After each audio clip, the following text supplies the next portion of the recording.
का निर्माण हो और यह अभियान आगे बढ़े।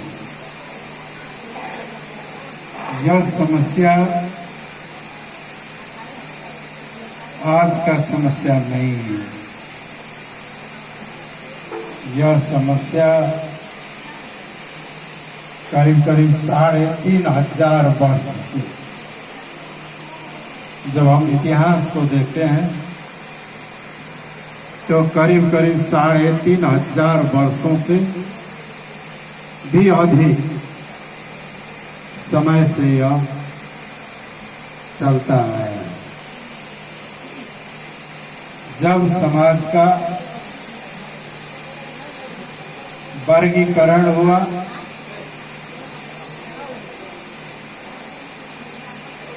जो वर्गीकरण सुनियोजित और षड्यंत्रमूलक वर्गीकरण था, उस वर्गीकरण में कहा गया जो मुंह से पैदा होगा वो ब्राह्मण होगा। आप लोग में हम तो नहीं देखे हैं, शायद हमारे पूर्वज ने नहीं देखा होगा। आप लोग किसी ने देखा है जो आदमी का बच्चा मुंह से पैदा होता है?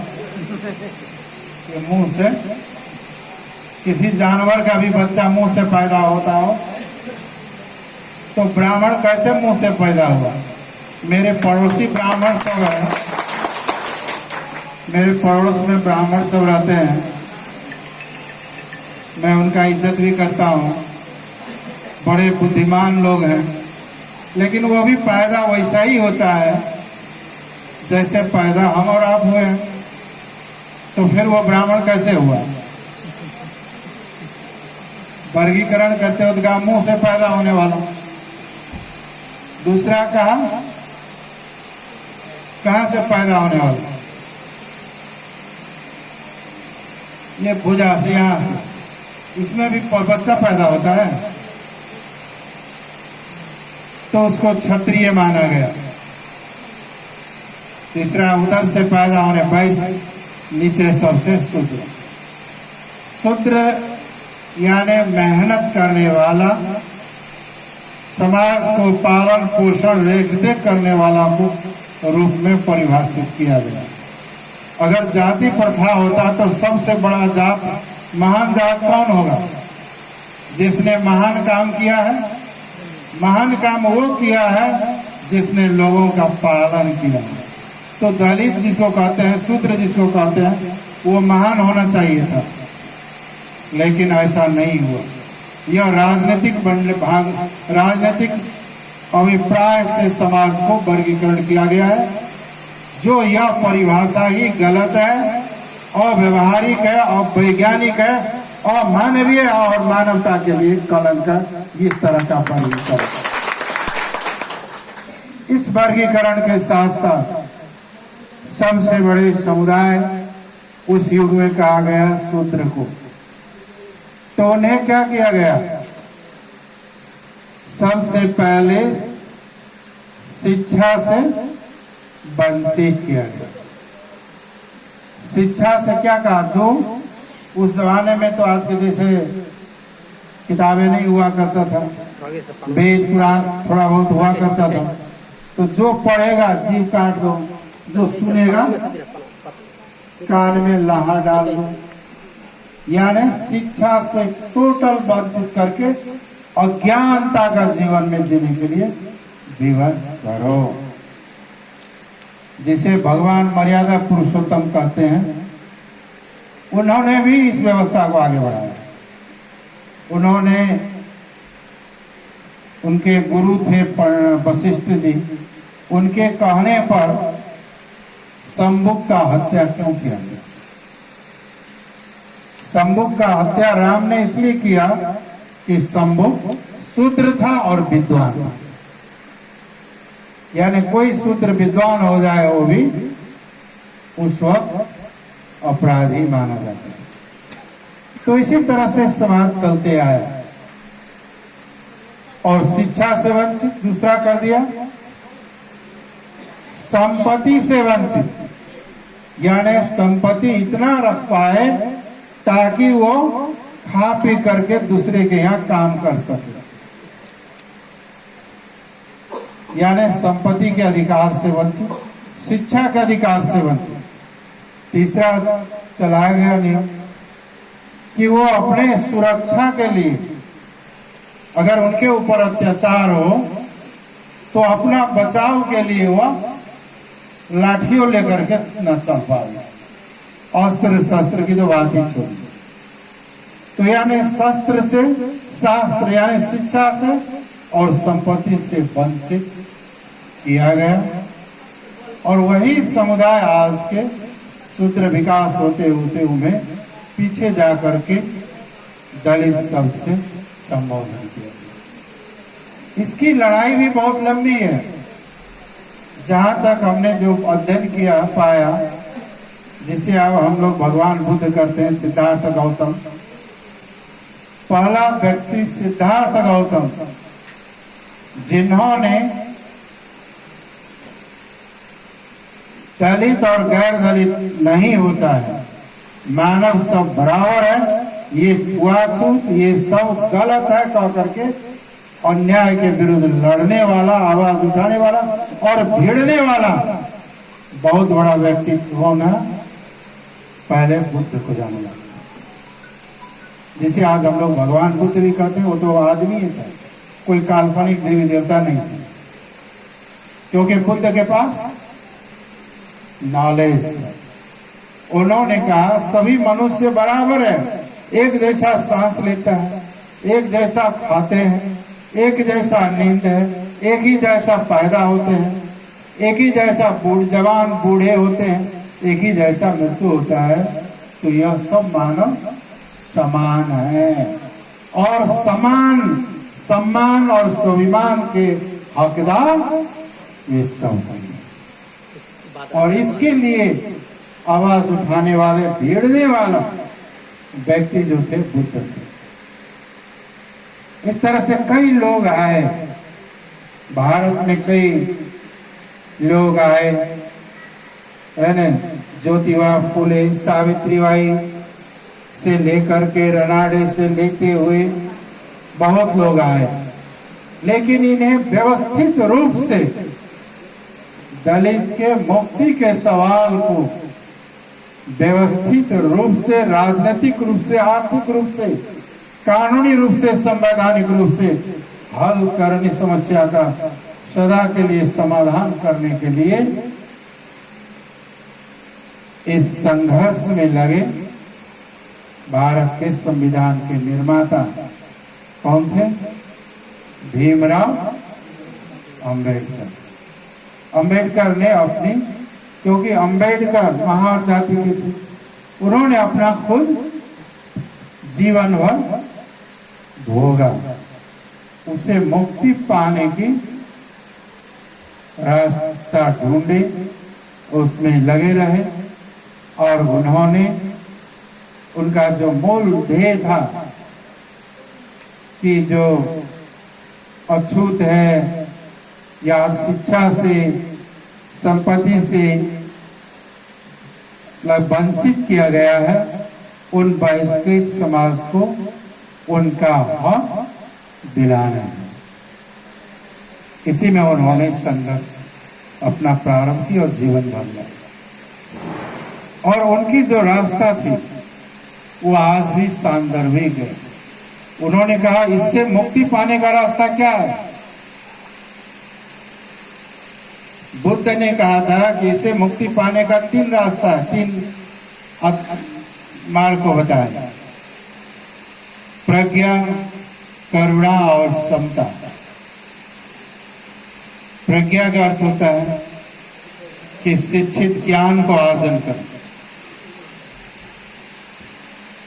दूसरा, करुणा का बात उन्होंने बताया कि एक मानव दूसरे मानव के साथ प्रेम करे, सद्भाव रखे, मित्रता कायम करे।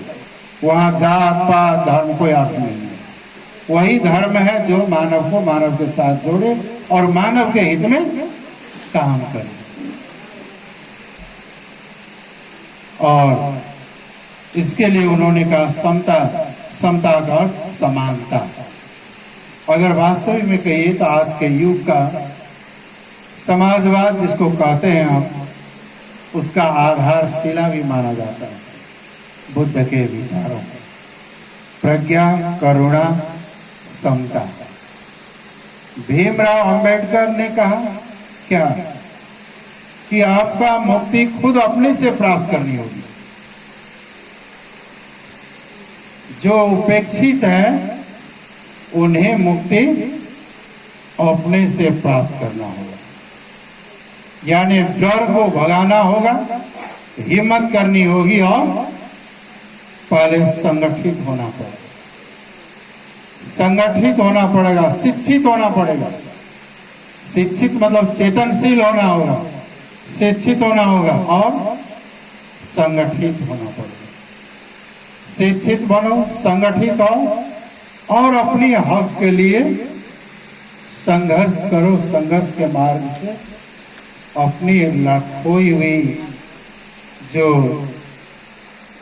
समानता है, स्वाभिमान है, उसे पुनः प्राप्त करेंगे और अधिकार की प्राप्ति का आगे।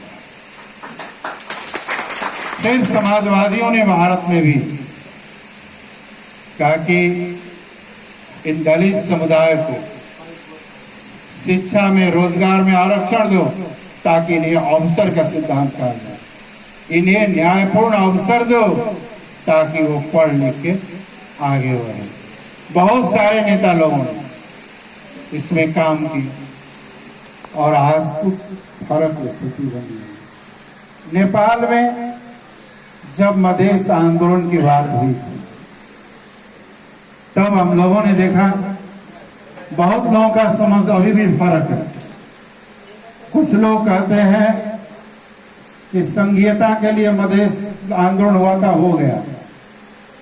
कुछ लोग कहते हैं कि मधेश आंदोलन मधेश प्रदेश के लिए हो, वो तो बन गया, पूरा हो गया। कुछ लोग कहते हैं कि मधेश आंदोलन मधेसी, दलित, मुस्लिम, महिला, शोषित पीड़ित के को आरक्षण दिलाने के लिए हुआ था, वो भी आरक्षण हो गया। लेकिन यह बात तो सही है, लेकिन आंशिक सत्य मात्र है, पूर्ण सत्य ये नहीं है। मधेश आंदोलन इन बातों को तो है ही है।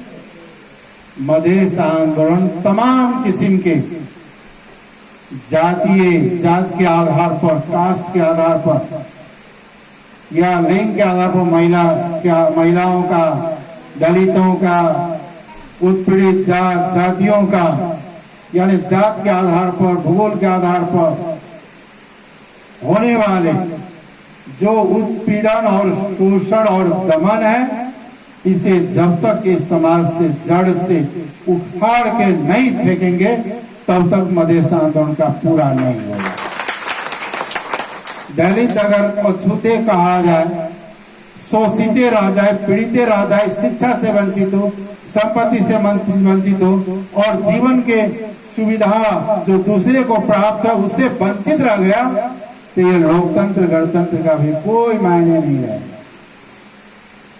इसलिए जनता समाजवादी पार्टी समाजवादी प्रणाली के लिए लड़ाई लड़ रही, इसलिए कि मधेसियों के साथ साथ जो सब है, दलित मधेश में भी है, पहाड़ में भी है, पीड़ा वही है, चाहे वहां हो, चाहे यहाँ हो, चाहे इंडिया में हो, चाहे पाकिस्तान में हो, सबकी पीड़ा एक ही है। वो है सामाजिक रूप से सबसे अपहेलित समुदाय, आर्थिक रूप से सबसे शोषित समुदाय और राजनीतिक रूप से सबसे कम प्रतिनिधित्व वाले समुदाय है।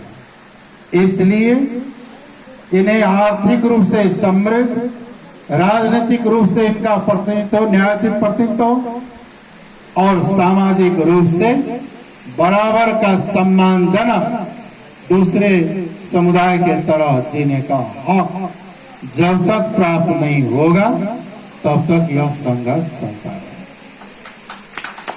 ऐसा समाज को बदल डालिए जिस समाज में मानव के द्वारा मानव के प्रति घृणा फैलाया जाए। ऐसा समाज जिसमें एक जाति को दूसरे जाति को उच्च नीच माने, यह समाज को बदल डालना। इस समाज को क्रांतिकारी परिवर्तन करके समानता और सामाजिक न्याय पर आधारित समाज का निर्माण करना है। तो वो निर्माण करके जो भेदभाव आपने बताया तो घटना है, पता नहीं पहले तो और ज्यादा होता था, अभी भी है।